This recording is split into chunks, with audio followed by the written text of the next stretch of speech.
em Santa Catarina, e a gente trabalha lá principalmente com crianças, por isso que chama MEI-MEI. Vamos refletir hoje sobre a questão do tempo. Às vezes nós sofremos porque a gente tem pressa das coisas, né? Nós queremos que as coisas aconteçam no nosso tempo, do jeito que a gente programa, né? E ficamos ansiosos porque as coisas achamos que ou não merecemos, ou não é a vontade de Deus, e ficamos angustiados, às vezes trazemos outros problemas, né, como, sei lá, pessimismo, má vontade de fazer as coisas, porque nos sentimos preteridos por Deus, porque Ele não fez aquilo que nós esperávamos. Não entendemos muito que o tempo de Deus é diferente. Para a gente, para acalmar um pouco essa ansiedade nossa, para nos ajudar a entender quando é que podemos assumir a posição de não é essa a vontade de Deus, vamos refletir sobre um trecho de Gálatas, um trechinho de Paulo na carta aos Gálatas, quando ele diz: mas quando chegou a plenitude do tempo, Deus enviou seu Filho, nascido de mulher, nascido debaixo da lei, a fim de redimir os que estavam sob a lei, para que recebêssemos a adoção de filhos. Em algumas traduções, no lugar de plenitude dos tempos, aparece no final dos tempos.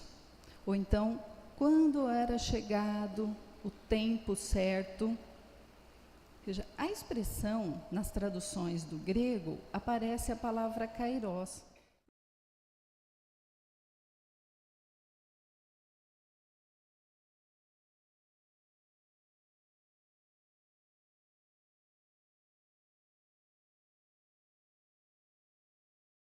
O tempo do momento, né?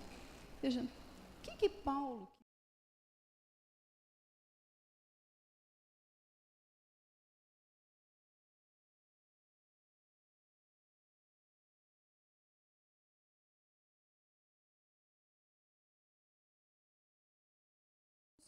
Já tem um tempinho, né? Então, que tempo é esse? Quando é que vai acontecer? Os judeus da época do Cristo também ficavam preocupados com essa questão de final dos tempos. E nós estamos ouvindo, né, o final dos tempos, as mudanças planetárias e mudanças. Quando é mesmo que vai ser? Será que vai ser na nossa geração? O que seria isso? Se há 2000 anos eles falavam da plenitude, do final dos tempos, e agora? O que será que é isso, né? Bom, vamos pensar na ideia das traduções. Aparece, então, plenitude.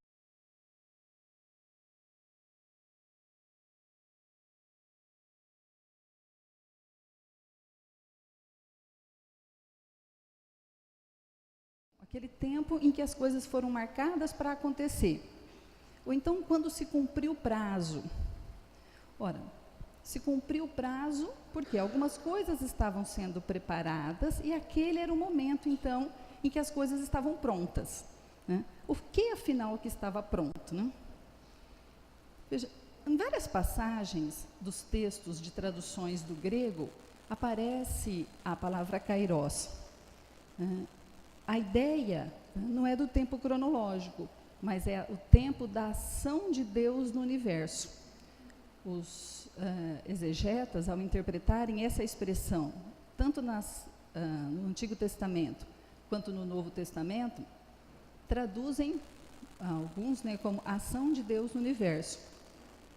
Quer dizer, estaria ligada às questões morais, à situação da humanidade moralmente naquele momento. Então, kairos é o tempo de Deus. Se é o tempo de Deus, não está ligado às nossas situações, né? Às estimativas, às nossas expectativas, né? Mas aos decretos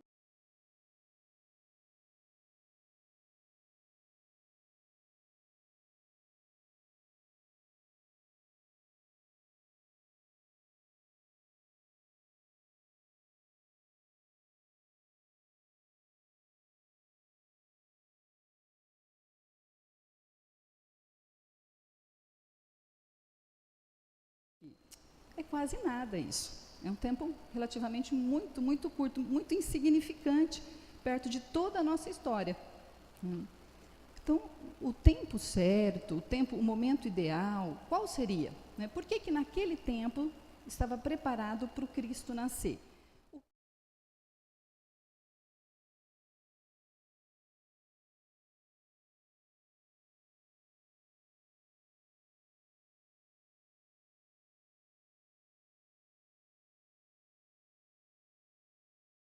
Estava dominada pelos romanos. Praticamente não tinham uma situação política adequada para haver uma mudança. Uma coisa que incomoda nesse período, quando nós olhamos para a história, é que os romanos tinham um poder muito grande e eles eram bélicos, tinham uma vontade de guerra. Poxa, não era o momento, me parece, de se pensar na redenção de uma verdade, de se trazer uma boa nova, não. Mas qual eram, então, essas condições? O cristianismo, mesmo não sendo hoje, uma religião ou uma abordagem religiosa que abranja todo o planeta, foi um evento de grande importância para o Ocidente e para o Oriente. Então, em termos da história do planeta, foi uma mudança muito grande. Não é um movimento isolado, independente das pessoas seguirem ou não o cristianismo. Então, estava num contexto que envolve as questões geográficas, as questões políticas, uma série de eventos necessários para que acontecesse, então, o nascimento do Cristo. Veja, em alguns lugares, eu vi recentemente um jornal.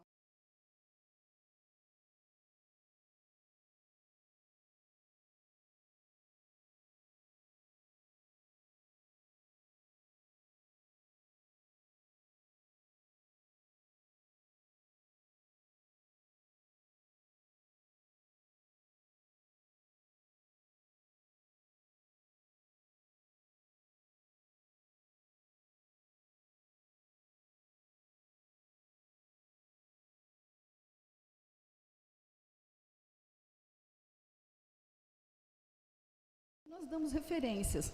Nasceu no dia tal, com nome, sobrenome, pai, mãe. O Lucas não tinha essas informações. Era comum, na época dele, referenciar a data pelos governantes. E em Lucas, está lá, no ano 15º do Império de Tibério César, quando Pôncio Pilatos era governador da Judéia, Herodes, tetrarca da Galileia, seu irmão Filipe, tetrarca da Itureia e da Traconítide, e Lisânias, tetrarca de Abilene, sendo como sumo sacerdote Anás e Caifás. Essa é a referência temporal, para dizer, Jesus nasceu num determinado momento da história, X, em que estava acontecendo esses governantes. Era a referência de um cidadão que nascia em determinadas condições. Então, ele existiu mesmo. Historicamente, ele foi uma pessoa. Então, essa realidade, nesse momento, nós estávamos vivendo o Império Romano dominando toda uma região. Mas não importa só, se nós pensarmos, poxa, mas o Império Romano era muito bruto.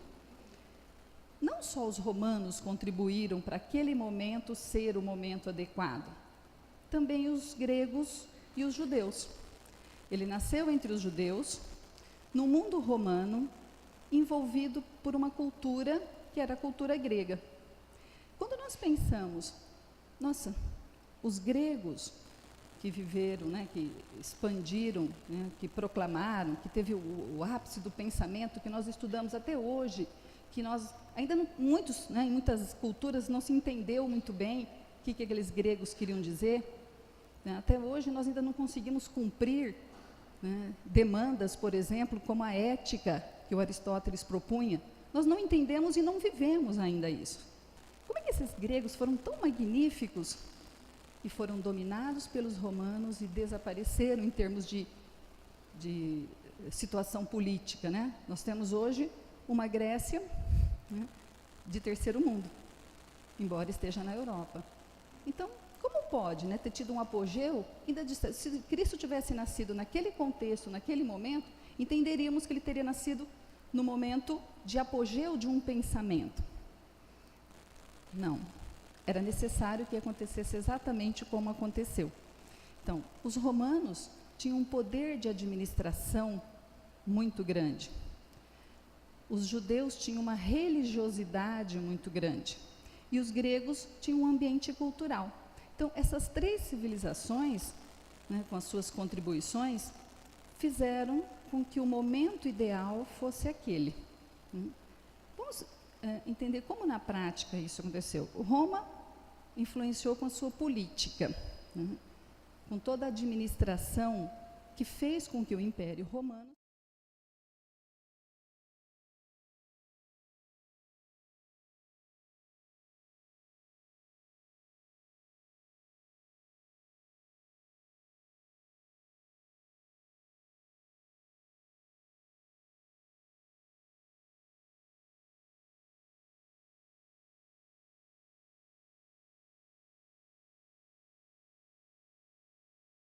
que esse pensamento ele foi apurado um pouquinho antes para que chegasse o momento adequado para a civilização entender aquilo, para que Jesus falasse do reino de Deus. Os judeus eram monoteístas.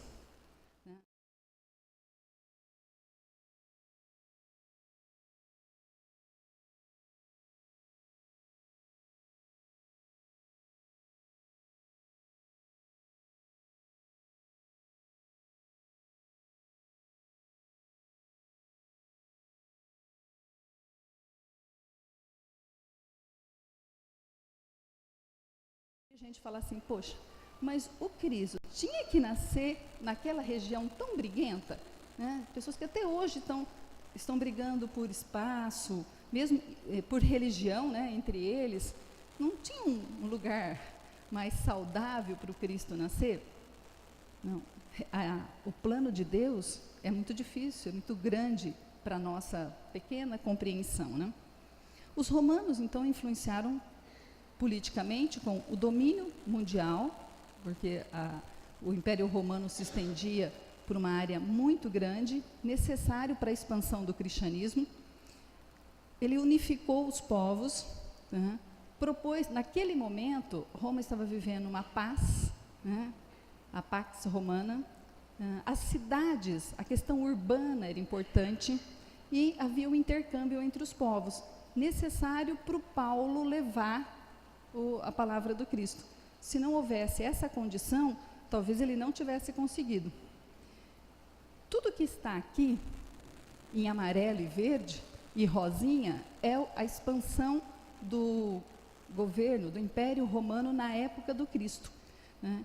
As cores são diferentes porque, em algum tempo, ele conquistou primeiro essa parte amarela, depois a verde, depois a rosa. Mas no momento do nascimento do Cristo, era esse o tamanho do Império Romano. Era um mundo conhecido, né, um mundo que circulava, né, que politicamente estava num ponto civilizado para receber o cristianismo.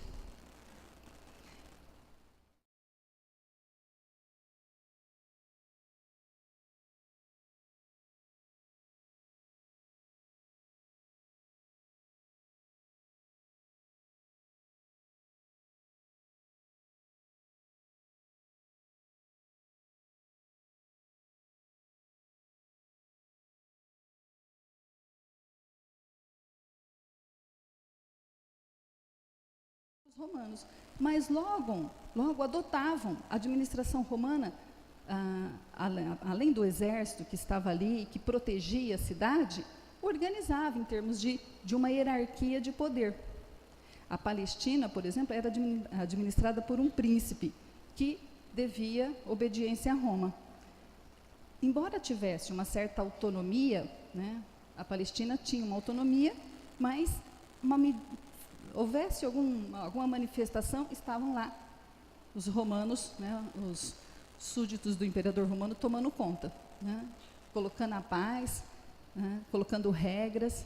Então, a organização política que Roma empregou era favorável para que houvesse o desenvolvimento, a evolução, para que as pessoas produzissem, né? Então, a lei, nós sabemos que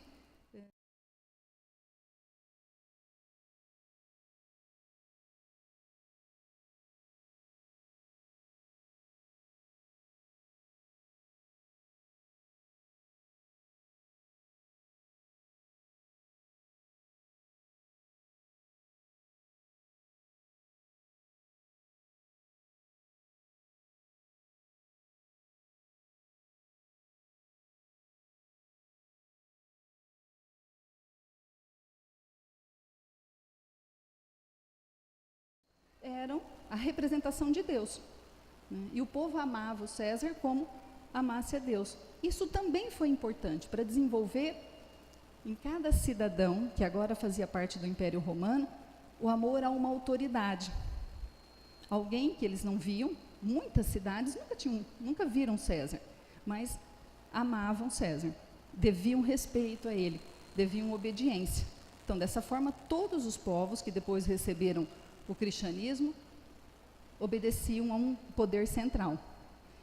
A paz no século I, final do século I, começo do século I da era cristã, os soldados romanos já estavam cansados. Muitos, depois de 10, 20, 30 anos fora de casa, queriam voltar. Roma decide não expandir mais o seu império, mas controlar e cuidar do que já tinha. Muitos soldados começam a voltar para casa, para ficar com as suas famílias.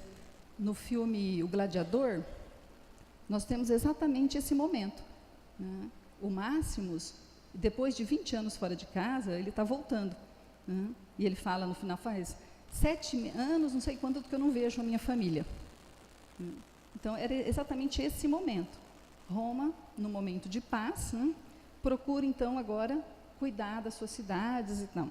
Então, a paz, ela favorece essa unificação e o crescimento de uma religiosidade.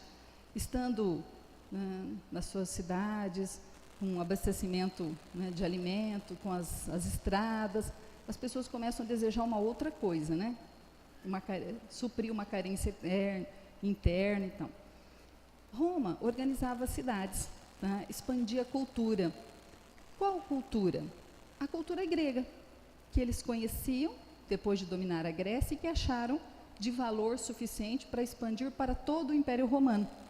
Então, as cidades começaram a se civilizar. Além da questão urbana, a parte sanitária, as casas de cultura, as bibliotecas, os teatros, as cidades começam a pensar em algo mais do que guerrear, comer, beber e dormir, né? Então, a cultura é elevada a todas as cidades romanas. E as massas começam, então, a pensar em algo mais do que só o plano material. Condição essencial para se desejar uma religião como o cristianismo, não mais uma religião de culto material, né, de culto, né, de sacrifícios de animais e tal. Também, por ter muitas cidades espalhadas, Roma estabelece um comércio. Já existia correio. O correio, feito por cavalos, né, tinha um privilégio nas estradas. Então, os mensageiros usavam, né, os cavalos que todas as cidades ofereciam.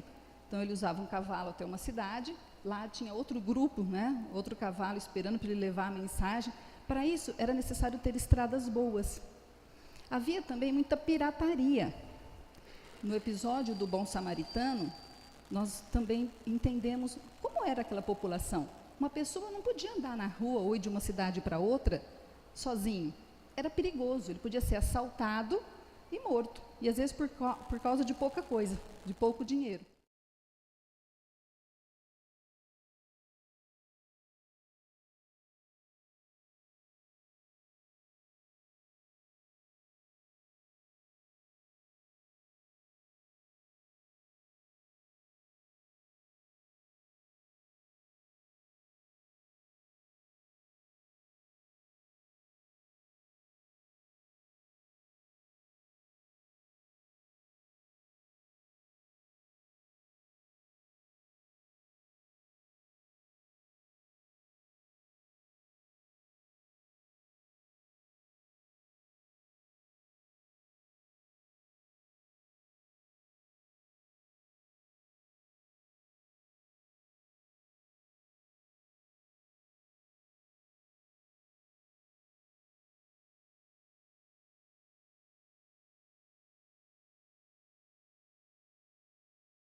acreditar que existe um outro mundo, que isso aqui é apenas uma imitação, um simulacro.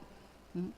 E esse pensamento, e além da língua, né, a língua grega e a filosofia grega se tornou essencial para todo indivíduo que buscava cultura em todo o Império Romano.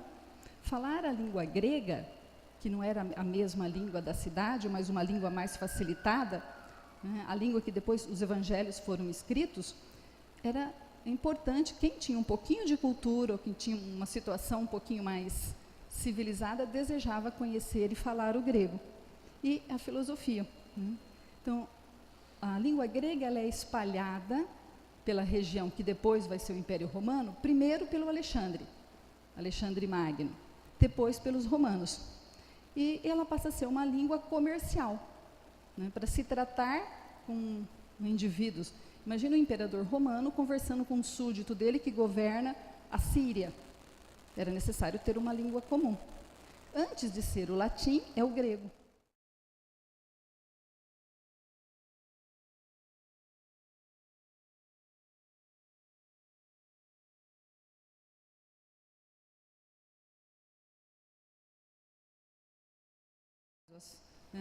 O que estava em torno do que era a cultura grega. E os primeiros missionários, né, eles, para sair da região, os apóstolos, quando saem de 2 em 2, eles precisam dominar o aramaico, o hebraico e o grego, porque eles vão principalmente para regiões na Grécia e regiões que falavam grego. Paulo, quando fala, né, aos coríntios, primeiro escreve e fala em grego, para que aquele povo que é grego, né, os coríntios, entendesse. Então, todo o mundo romano, né, se esforçava por conhecer, né, quem não falasse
materiais, como se, embora compreendesse, né, nós não conseguimos transformar isso nas nossas atitudes. Então, essa abstração, sair desse mundo aqui, entender alguma coisa além disso, que nós não podemos tocar, é muito difícil, né, como era difícil para eles. A filosofia grega vem ajudar nisso, vem colaborar com raciocínios miúdos, com aprendizado do conhecimento, da lógica, e assim, né, cada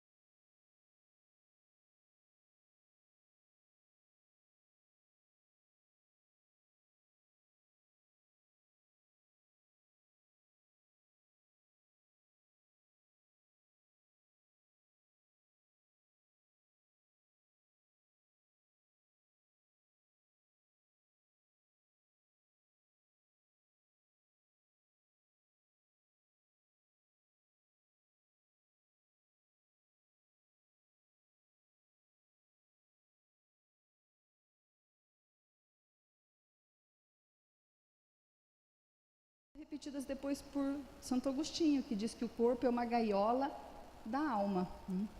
E a questão da providência divina. O Aristóteles dizia que há um motor que move todas as coisas.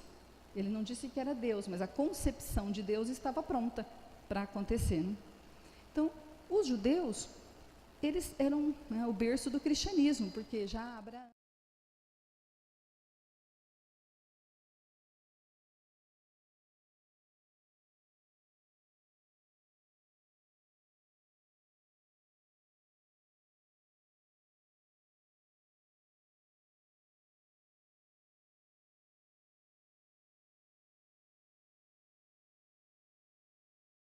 são daquele povo subordinado. Eles só não esperavam que ele viesse de forma tão humilde. Mas essa esperança já estava alimentada, né, entre o povo grego há mais de milênio.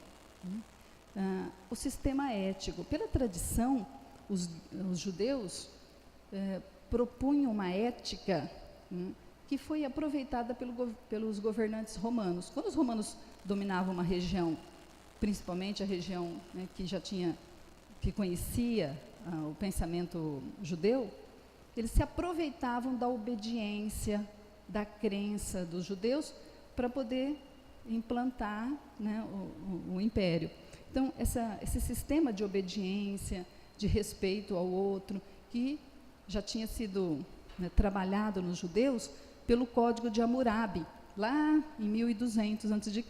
Então, eles já estavam preparados para receber um cristianismo.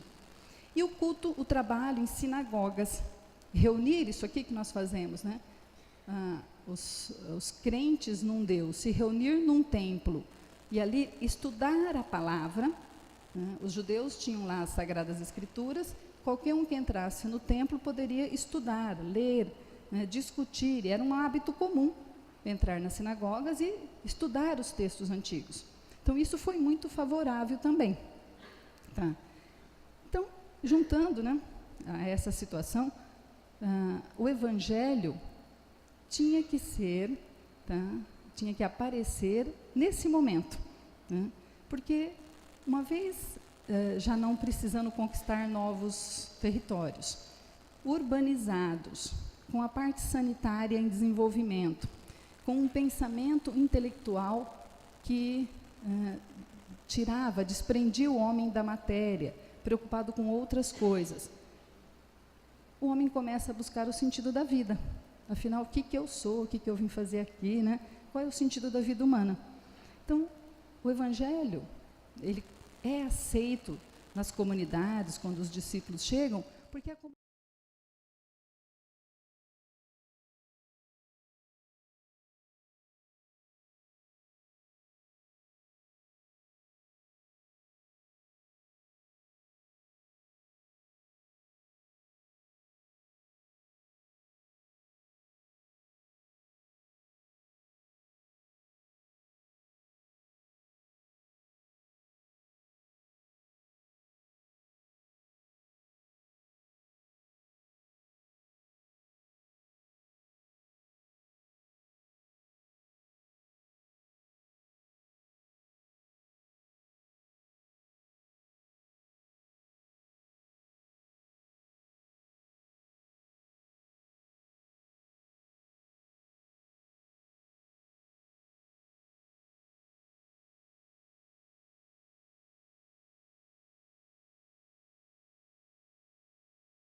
nos tranquilize um pouco, né?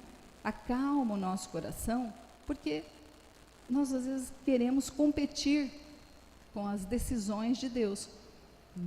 Nem sempre, né? Eu vejo às vezes um coração de mãe, por exemplo, quando o filho sai, ou quando o filho, né, como adolescente, tem alguma atitude, né, que a mãe deixa a mãe de cabelo em pé, e ela às vezes deseja, espero que esse meu filho cresça logo, e aí a minha responsabilidade diminui.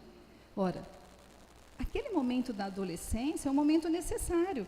Se nós não trabalhamos aquele momento presente da adolescência, como é que nós esperamos que na idade adulta ele vá se virar, ele vai ter responsabilidade? Não, é aquele momento ali, né? Se nós preparamos, né, o nosso tempo de conhecimento e de namoro de um casal, é o tempo de preparação. Cada dia é importante para que depois, durante a vida adulta, a vida de casado, a constituição da família, tenha os frutos favoráveis. E assim, o momento que nós entramos num trabalho, né, os primeiros meses num trabalho, os procedimentos, às vezes são etapas ruins, né, nós não somos muito aceitos, mas são os primeiros atos nesse trabalho que vai fazer com que a gente seja aceito ou não. Então, a ideia do plantio e da colheita, né, pode ser aproveitada quando refletimos sobre essa situação do tempo. Tempo é algo muito importante, né? Eu vi esses dias essas mensagens aí que rodam na internet, um texto dizendo que os espíritos do mal se reuniram e ficaram pensando, o chefão deles pensou, como é que nós vamos fazer com que os cristãos não vão para as igrejas, não pensem no amor ao próximo, não sejam solidários. Aí um deles dá uma ideia, não, deixe eles irem, deixem para as igrejas, deixe eles pensarem que estão fazendo as suas campanhas, deixe eles pensarem que estão sendo solidários, vamos atuar de uma forma bem sutil, vamos ocupar o tempo deles, vamos dar muitas atividades, né? Vamos dar muitos objetos que são necessários, ou não são, mas eles pensam que são, e para adquirir aqueles objetos, eles vão precisar trabalhar muito. Para trabalhar muito, eles vão ficar longe da família. E para ficarem longe das famílias, eles vão se sentir angustiados, e a família também vai sentir, mas isso não tem importância, porque eles estão usando o tempo para adquirir coisas que vão trazer a felicidade. E assim, vamos tirar o tempo da família, vamos propor diversões, as diversões que tiram as pessoas da casa, que em vez de passar o tempo livre com a família, vai passar fora, com os amigos, no comércio, né, nos restaurantes, nas baladas. Foi um meio muito sutil de consumir a nossa vontade, consumindo o nosso tempo. Né? E nós não valorizamos muito, nós deixamos passar, às vezes, né, quando temos uma tarde de domingo para ficar em casa, arrumamos alguma coisa para fazer, né? Então, o nosso tempo, hoje, é extremamente importante, né? Alguns falam que tempo e dinheiro. Eu acho que tempo é crescimento. Precisamos do tempo para a evolução. O tempo da leitura, o tempo do bate-papo.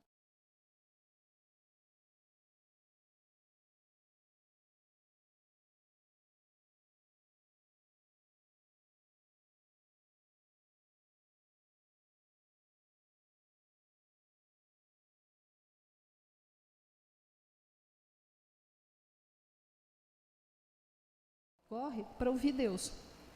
Então, usar adequadamente o nosso tempo, usar as nossas ideias, direcionar os nossos projetos.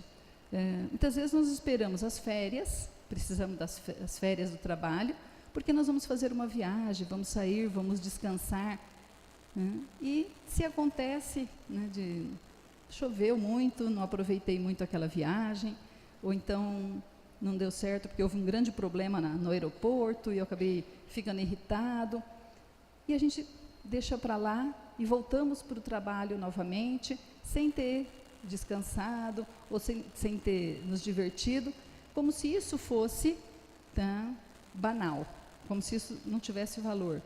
Nós precisamos do tempo. Se nós temos 24 horas no dia, trabalhamos 8 horas, o que é que nós fazemos com as outras, as outras 14 horas? Fazemos o quê? Descansamos, conversamos, vivemos a família. Numa semana, trabalhamos 5 dias, o que é que nós fazemos com os outros 2 dias? Integramos a família, trabalhamos solidariamente. Então, como é que nós cuidamos, organizamos, projetamos o nosso tempo? A questão é, enquanto nós estamos aqui, nessa existência, que foi dada para a nossa evolução, para a nossa correção, para o nosso burilamento, o que é que nós estamos fazendo para o nosso burilamento? Então, muitas coisas deixamos para depois, e às vezes almejamos ser feliz depois. Quando eu conseguir aquilo, quando eu tiver aquela casa, quando eu for aposentado, quando os meus filhos crescerem, aí eu vou ser feliz. Nós precisamos do hoje, do presente, trabalhar bem o presente, nos colocar à disposição de Deus no presente, porque a vida é isso, é um subir.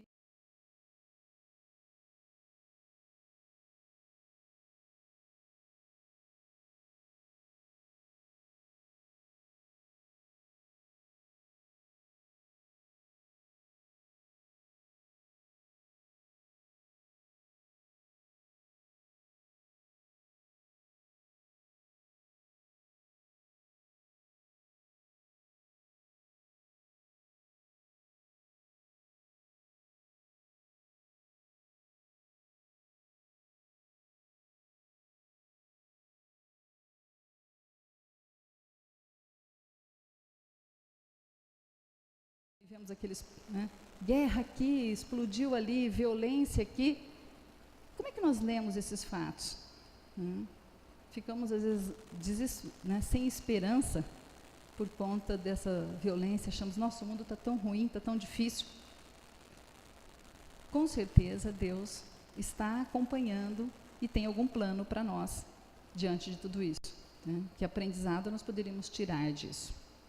Então, fiquem com Deus e que aproveitem o final de semana para pensar sobre o tempo.